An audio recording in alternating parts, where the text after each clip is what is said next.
This is Colin Digits. I'm here with the Digits Club. I'm going to have a live AMA with Cryptosaints. Bartek, welcome. Hello, Colin. Nice to be here with you. Very exciting. I mean, I got the tokenomics, all the information. Let's have a full review of your amazing game, all the options that you have, go over all the information and see what kind of incredible questions we also get. So everybody who's here live watching this, feel free to use the chat box to drop some questions, and then we can have a look, pick those up along the way. Bartek, could you please give us an introduction briefly about Cryptosaints, what it's all about and how everything works? Sure. So Cryptosaints is an NFT play-to-earn game that is set in the biblical themed world. It features both player versus environment as well as player versus player features, because we know how important ongoing engagement is, and building a community around a product obviously takes time, but we wanted users to gain value from the product from the very first minute. So the player versus environment is a strong area of focus for us. And in our game, we have a tokenomics inspired by the best products that we've seen, like Axie. So we decided to introduce the dual token system with an in-game token redemption and a governance token conclave. The two tokens will be required to get the full value from our game. And the cool thing about our NFTs is that they generate red, which you can either use in-game or use it to make some money, because we'll be introducing trading via DEXs, so for example, PancakeSwap, very early in our roadmap. So we are about to launch our NFT sales with Binance NFT. We are very excited for that. We get a ton of support, technical, and we'll get some shout outs from Binance NFT via their Twitter. And we'll actually launching this week. So Thursday is the big day for us. Oh, we're just in time. Excited.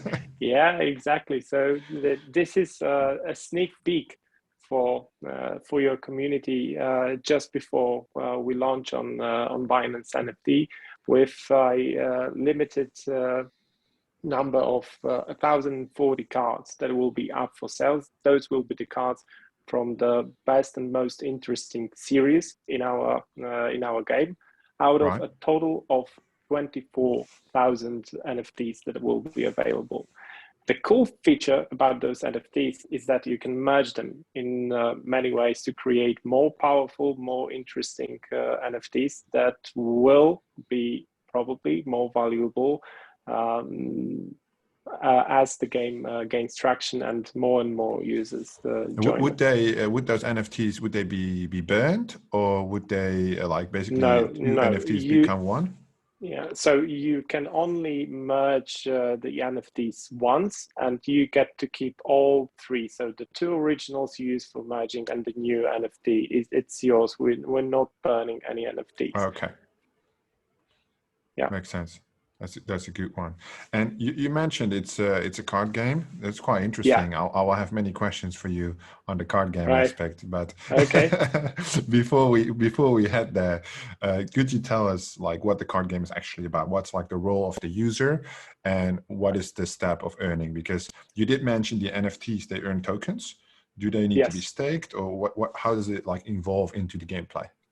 Yeah. So first of all, as it's set in the biblical team, there are basically two teams, the team good and team evil. You can either pick your side or try to go opportunistic, so create a strong team good hand and a strong team evil hand.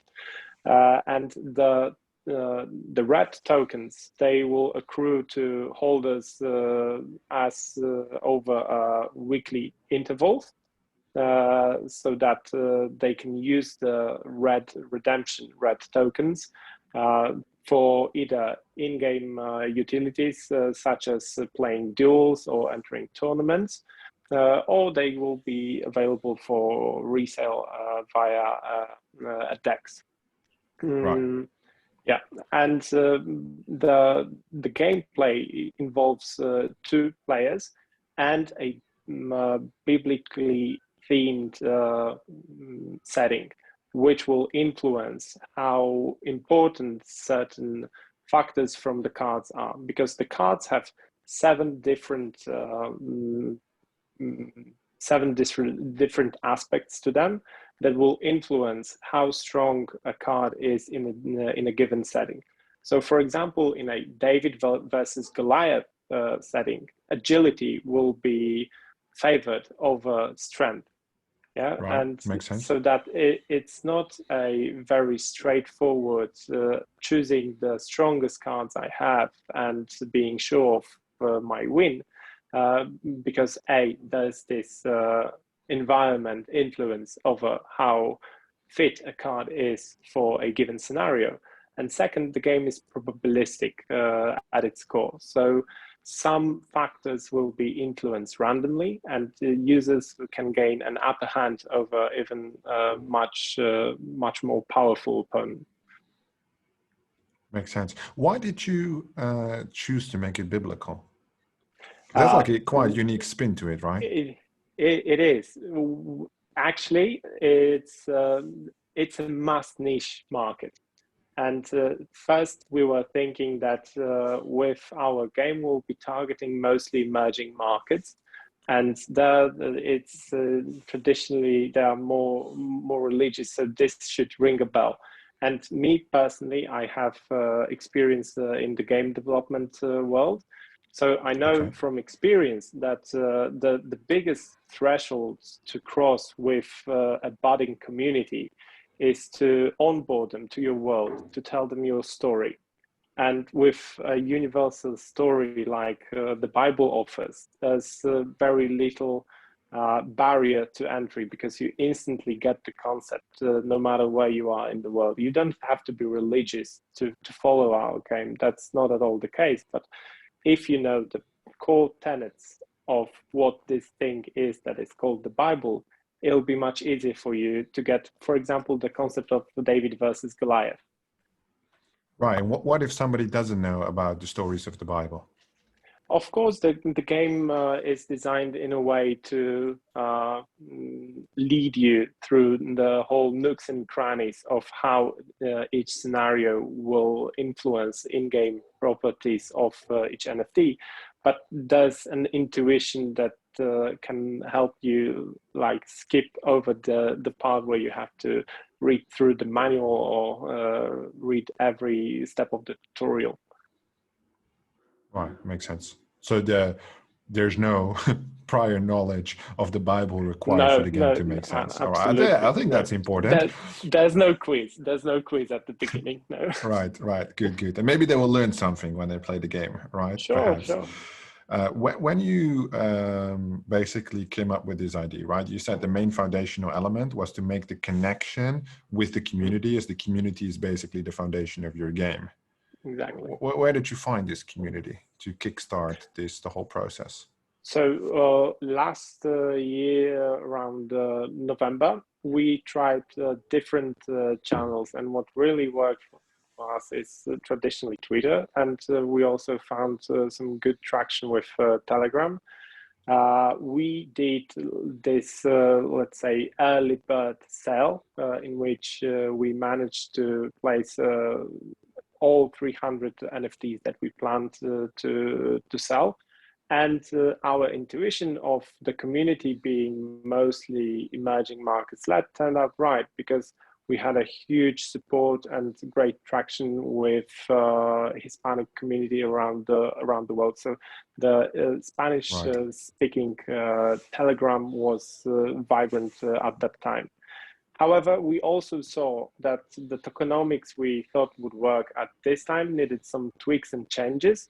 So we took the time from November to now to really improve the core of our game. So we redesigned the tokenomics. We got in touch and are in great relationship with Binance now so that this early promise and good traction with the community will be taken to a whole new level with this launch we have on Thursday.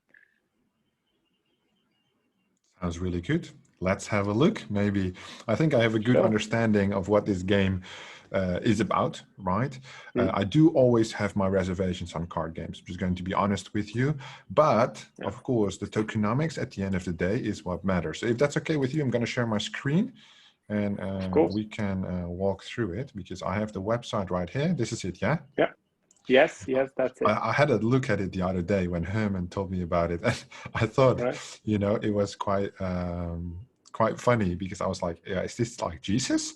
And then I read it, and so it's biblical. It actually does look like that, so that's actually like a good thing, that it does read that story. I just need to move some zoom things around. All right, so we got these are the total cards, and these are the cards. Okay, the question is, are the cards required to play, or is it free to play?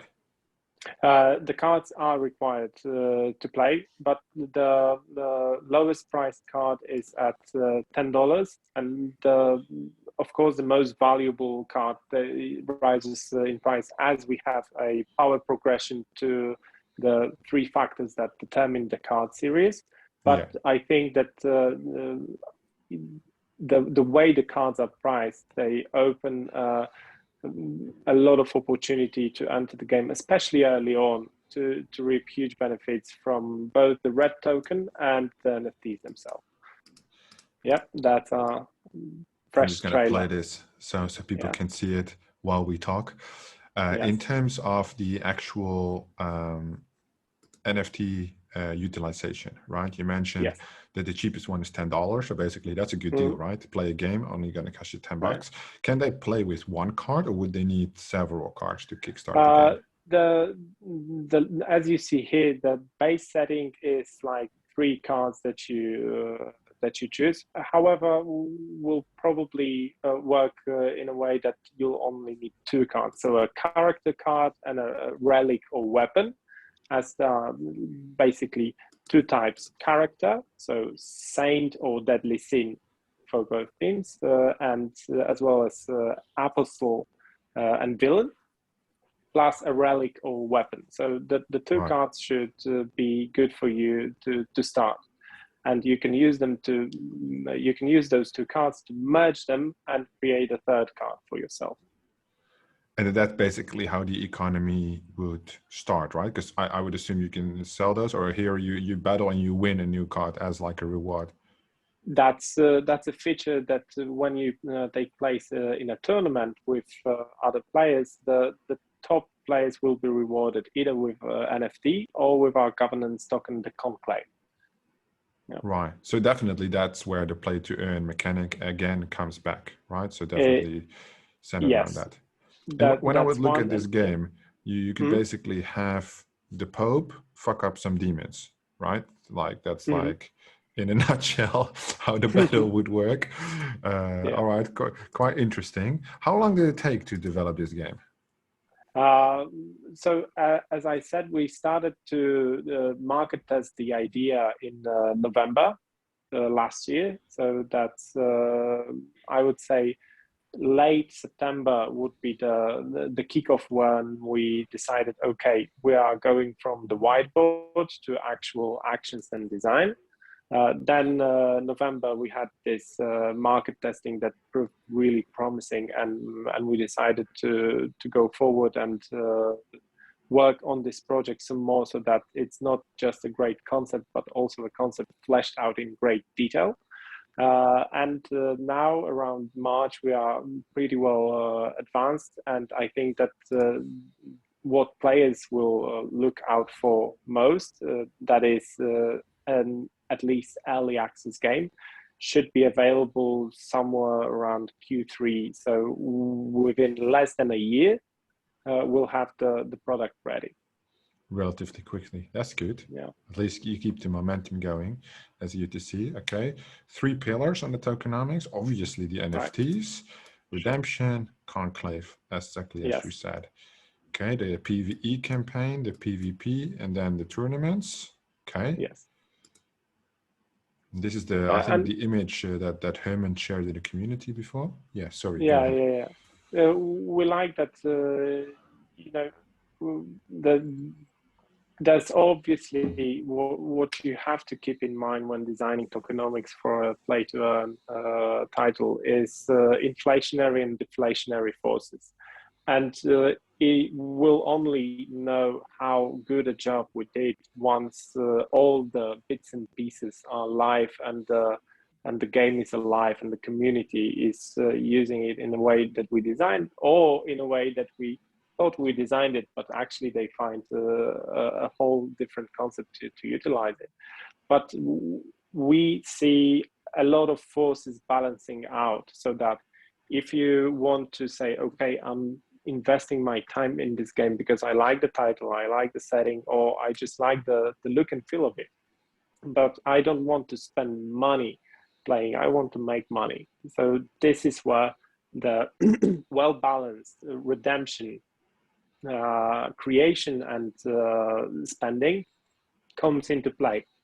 Because if we didn't take care of both inflationary and deflationary forces, the profile of what you can expect to earn from your time investment would be totally random. And with this more balanced approach, we believe that there will be a baseline that players will look and say, okay, right, I'm putting in this many hours a week, so I can expect this much from this game. And I think that this is a very new and fresh and exciting aspect of the whole gaming market that we are now witnessing being created, that players don't actually bear the cost of enjoying entertainment, but that their use of free time will generate money for them.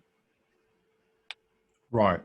Yeah. So you would need an audience, of course, that has Sure. severely free time. Where do you think that audience is centered? Because we got some comments saying like Mm, Latin America, any religious mm, Spanish countries would therefore be a huge opportunity, big market. I do see yeah. also that there are, I assume, a lot of people that have time there. I don't want to say they're poor, but Yeah. kind of. So they would have a utility there to basically fill in your game. Where do you Yeah. think, if you would have to pinpoint on the map, where the biggest opportunity is?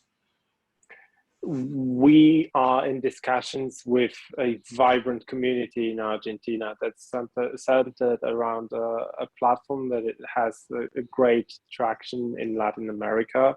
So obviously, I remember some very engaged early adopters turned evangelists from Brazil, and Yeah. they helped us with answering questions. So they essentially became our ambassadors within the community that we managed to create early on in the life of our title of Cryptosaints. So I think that those two markets, along with countries such as Venezuela, where the crypto adoption is through the roof, I'd say, globally speaking, this is a natural guess, corroborated by our early learnings from November. However, I'm not saying that this is a purely emerging market theme, as the US is heavy on religious themes, and I think that this will be a good balance of people like deriving value, actual monetary value from the game, and other people enjoying it on a par with other mobile titles. Right. So So perhaps maybe there the US has to be audience, a balance. Yeah, the US there audience, not has really for the money, but more for the joy of playing like a game they a, like. exactly, and I think that this is where the value in any play to earn title is generated, where it's created. Like it's because, for example, from the perspective, as you said, people in emerging markets may have slightly more time on their hands and slightly less assets. But people in Slightly. developed markets, they yeah, And there's all kinds and flavors to life everywhere. Sure. Yeah, and some of my colleagues, for example, they just want half an hour of uninterrupted experience, and they say, okay, I have no time to grind, no time to level up or accrue this currency, but I can spend $5 or $10, so I'm going to buy it off someone who has put in the hours and Right. grinded and leveled up. And for me, it'll be just this, pure experience. And the great part is it's not pocketed by the developer, but like the majority of the value comes back to the community and fuels it. Yeah, that makes sense. Very interesting. Let's have a look at these tokenomics because they look Yeah. interesting. I think everybody has taken the time to read it so far.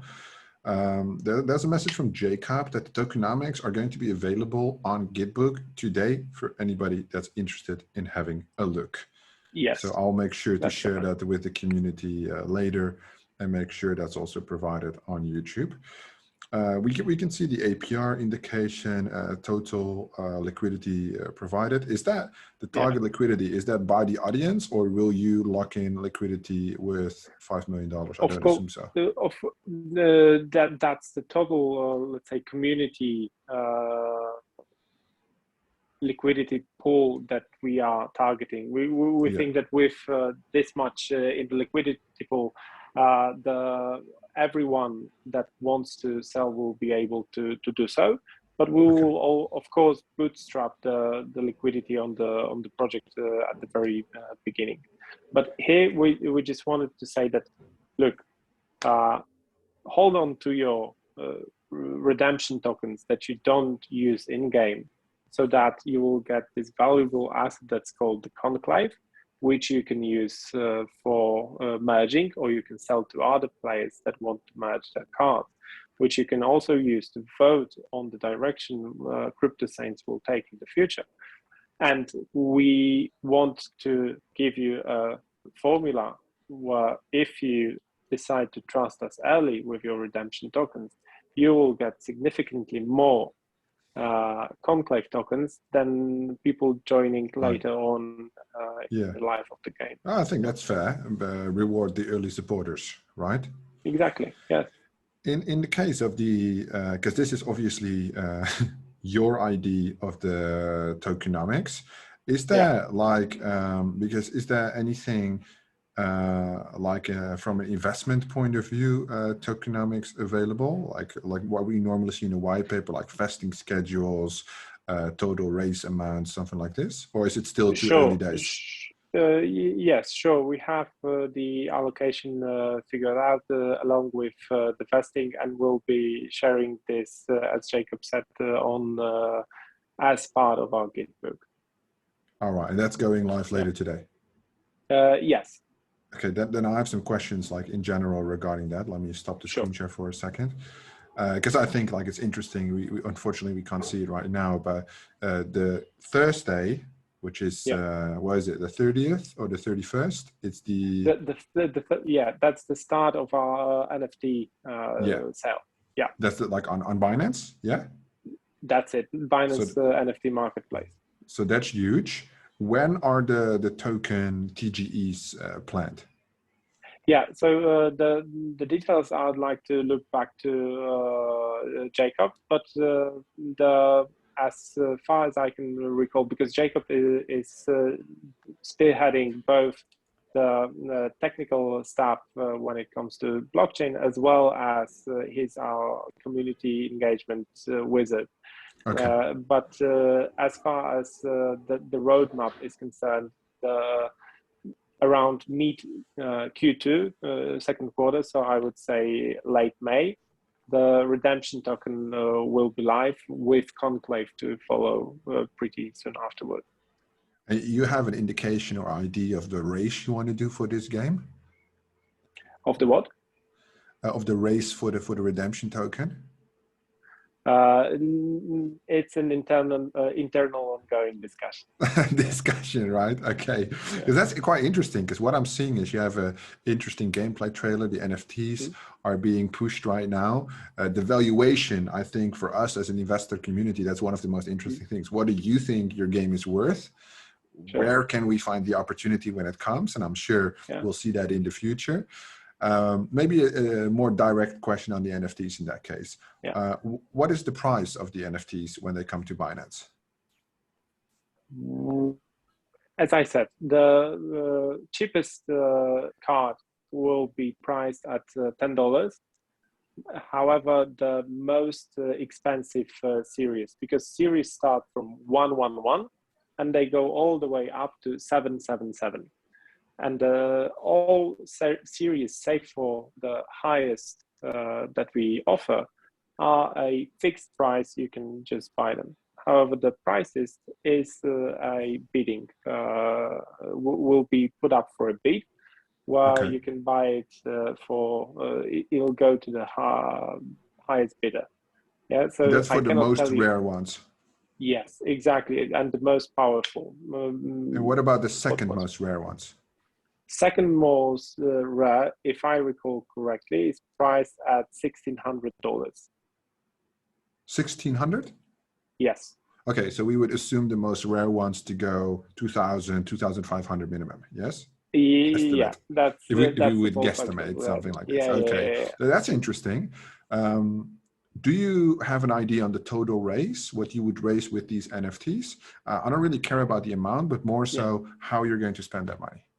Yeah, so all the money at this time will go to community building and building awareness of Cryptosaints, because it's very similar to what mobile development is like. So you don't just release a game and then it's done, like for example Steam, but it's ongoing work and live development as well. So for the time being, most of the money we'll use to further develop Cryptosaints and bring it to a yet better level. And the 1,000 and a change NFTs we've put up for sale as first batch on Binance NFT has a total value of around $600,000. So it's I think a good place to start our journey with Binance. Right, fair enough. We usually look at, like, when I personally look at like AAA games who are raising like 75 million, right? So I obviously have to get like an indication of which range you're looking at, right? In terms of the team, right? Could you tell us a little bit about the team? How many people, where they're from, what their experience is? I think that this is a very cool thing about Cryptosaints, because we are a venture builder backed project. So we have a really strong suite of talent on board. For example, Jacob that I mentioned, that's also on the call, he's got brilliant expertise in crypto, both advising and running his own projects in the space, as well as other entrepreneurial success under his belt. Myself, I started with the financial industry. I used to manage money for a multinational institution, and then moved on to game development, where I ran for as a CFO and COO for a company that was recently acquired by Tencent. We have communication specialists that were in the biggest names in crypto, as well as developers that have huge experience across a variety of projects. And this is possible because some of those skill set is shared across a number of projects, so that we can bootstrap up to a point where we can say, okay, this is the time for this project to go solo. So this is the starting team. and go on, do the best thing you can. And this is the value of the venture building ecosystem we're in. Interesting. When you say venture backed, can you disclose which venture is behind that? As I say, it's a venture building company. So it's it also goes by the name of startup studio. So it's usually a software house or a similar company that is, in addition to its, let's say, usual work, works on projects with high market potential. It's like an incubator. Yeah, exactly. All right, fair enough. And where's the company from? We are proud Polish citizens. Polish? All right, fair enough. I was in Krakow visiting Robert Greene 2 years ago. Yeah, great. He's a huge success story, and he also has a play to earn title in his, let's say, stratosphere. Yeah, it's being developed. I mean, I'm not too excited on what they have delivered so far, but his previous company, Codewise, does some business with another company that I own. So that's how I know him, basically. But small world, right? It is. Yeah, at the end of the day, with your experienced team, the roadmap you're looking at, as you said, executing quite quickly, right? Because getting the game live in a year. Why did you specifically choose for a card game? First, I think that the play-to-earn market, even by the current estimates, it's going to be worth like $1 billion this year and 50 billion in 5 years' time, which I think can be underestimated. And if you look at what's making tons of money in traditional mobile gaming, these are often card games, like what Blizzard has done, or from the Polish, let's say, from the Polish environment, what City Red is doing with Gwent.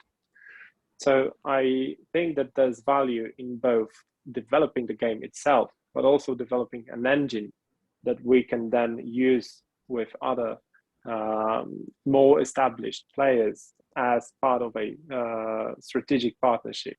Because, for example, the guys from City Red I know personally, and I know that they are skeptical about crypto so far, and they need validation that you can give something that is worthwhile for them, be valuable to the community, and see sustainable before they launch into it as a company. So, and I think that a card game is often this good first step to ease into this new developing market. Because if we went, hey, we want you to join this play to earn thing with your flagship titles, I don't think would be very successful. But for game studios that have a card title or something that is, let's say, transferable, an IP that is transferable to a card title, this is something that can work and create great value and business for us. Right. So the adoption for the entire crypto market is one thing, and then from a business point of view, it could be a good kickstart project like that. Exactly. Yeah. We want. Yeah. Go on. I was wondering if it would be possible, or if you thought about it, once Cryptosaints reaches like let's say a fully diluted market cap of 100 million, let's say 200 million, right? Let's be ambitious. On that level, would you ever turn it out of a card game into something else? Maybe like a Tekken tournament fighting where Jesus fights the demons, like Street Fighter. I think that this is also a cool thing, because you can always upgrade in terms of game complexity. But when you launch something that is too ambitious and then try to downgrade, you get a huge backlash from the community. So if you decide to give more to the people who trusted in you very early on, you get praise. But when you take away features or whole areas of game after you've been in development for a while, then the only thing you get is hate and bad blood. So yes, we will develop Cryptosaints. The more traction we gain, the more faith and value we will see in the project itself. So we will not walk away from it. It's not the case that, oh, if it reaches 50 million, then it's not worthwhile. No, not at all. But if it's a success, as you say, I think it is very worthwhile to build on the value you've built so far. And perhaps get a partnership with the Vatican ultimately. Yeah. We have one of our colleagues has a great project with the Vatican under his belt. Yeah, so it is an option. Yeah, and can I? Sorry, do you hear me? Yeah. So just to add one more thing, because there was one question also about the advisors. So we are talking with many advisors about our projects, and we always do a little bit of brainstorming. And there was also an idea that we in the future can create guilds, for example, but not maybe guilds which will be correlated to the side you choose, good or evil, but also can be geographical. You know what I mean? You can also create local. Yeah, right. Yeah, exactly. So there are many ways you can develop this game into and bring many new features, new collections, just to add more. And what would be the indicator for you as a team? That is it like, I have no clue what these games are measured on. Is it like daily logins, minutes played, token value, token usability? What would be the signal for you to push it to the next level? So for me, an early signal would be first and foremost engagement. So for example, in mobile titles, what you look at is how many people playing at day one continue to play after 7, 15, and 30 days.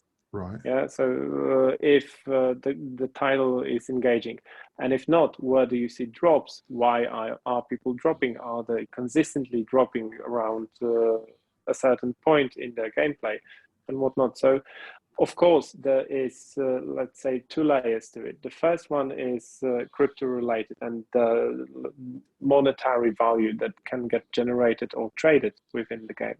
But the other is the pure gameplay side of the equation. Makes sense. Makes sense.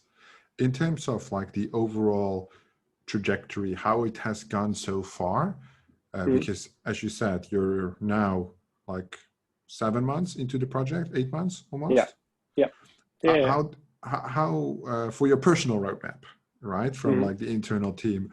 How do you think things have gone so far, and what would be the biggest bottlenecks that you have come across? So we could have gone much further and much quicker with the initial traction we got, but we saw that would be building on quicksand, and we decided to take a step back to build a solid foundation, so that with this budding partnership with Binance, then I mean like November, December, when we get to a point where we decide to flip a switch and go fully on, like launch our, so to say, rocket ship, then we know nothing's gonna fall apart, crumble, and there's not an area that we haven't thought through and planned for faster scaling or more engagement from the users. So that now I think we are really fit for growth, and this early traction showed us areas where the whole let's say system would be lacking in, like what could fall apart. And we took this 6 months to really double down on the foundations, so that now when we launch on Binance, if it's a roaring success, we are ready. If it's a moderate success, we're ready as well. The situation that we didn't want is that we get to be the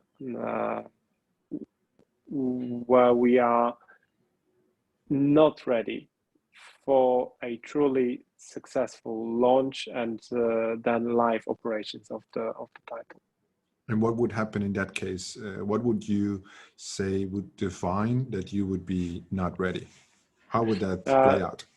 Yeah, so for example, I think that with our early version of Tokenomics, we would have to figure it out on the go, because the single token design just would not work for the community overall. So we would have to find a solution on the fly with limited time to research, and probably wouldn't come up with the best possible way to tackle this.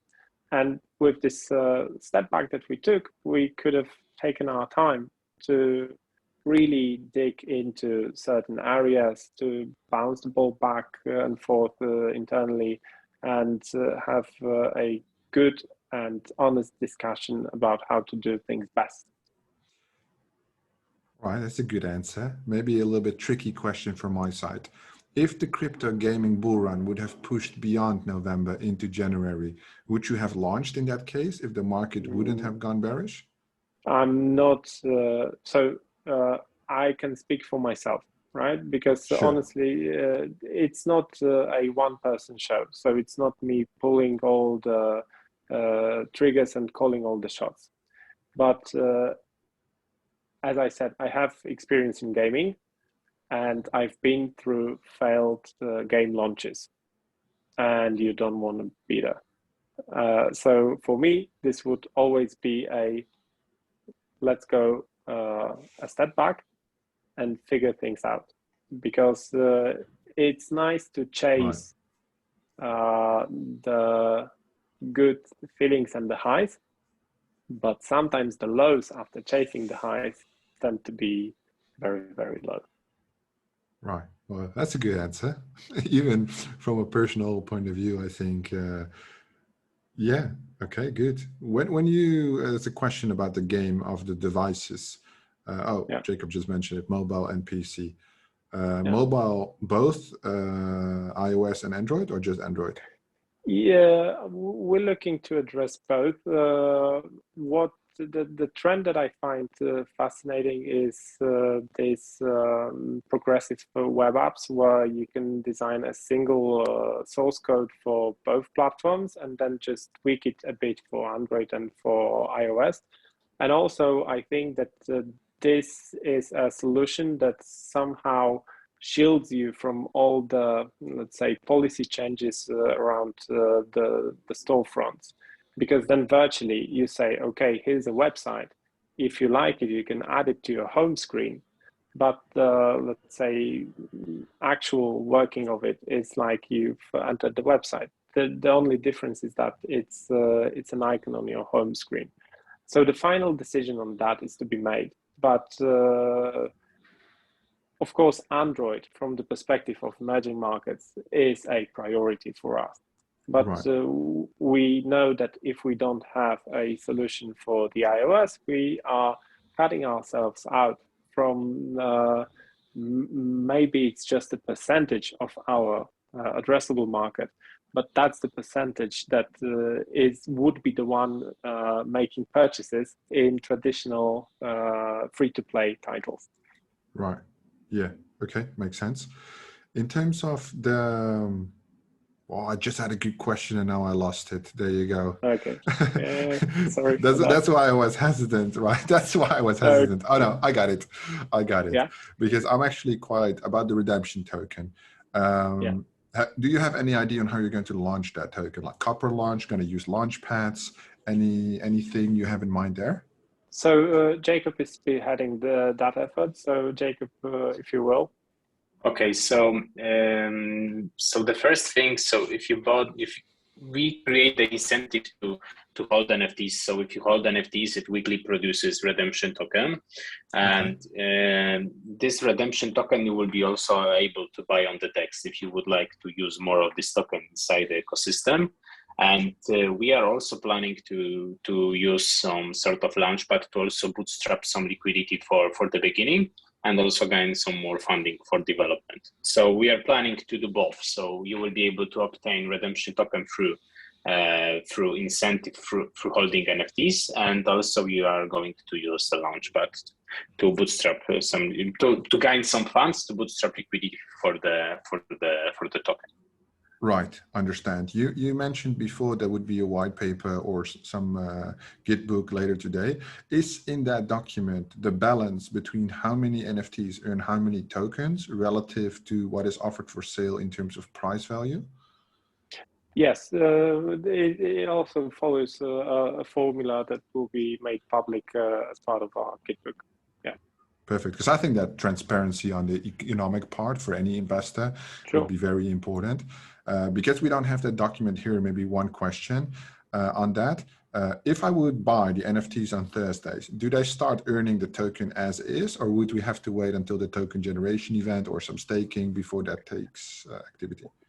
So with that, I would have to revert to you with a precise answer, because obviously we have our community's interests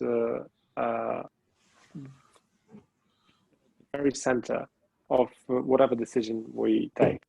So obviously this is the direction we would be leaning towards. However, the technical details I haven't had to confer with engineers, so let's put a pin in that one. Yeah, that's okay. Because I mean, like, from my personal understanding, and not just to say nice things, because I hate card games, so I'll tell you that, but it does sound like a better thought out play, right? Not saying I like the game per se, I'm not religious, but I do understand why you chose it, the market that's there, you explained that quite clearly. There's no insane race on the NFTs, which I like, you know, a well thought out team. And basically, you still have a lot of time, right? Yeah. So if you want to launch at the end of the second quarter, then if you don't have any launch pads right now, or don't have the actual utility aspect there when the rewards come, I think that makes sense. If you covered it 90% so far, then I'm sure that 10% will work out just fine. So, yeah, fingers crossed, right? Not too worried about that.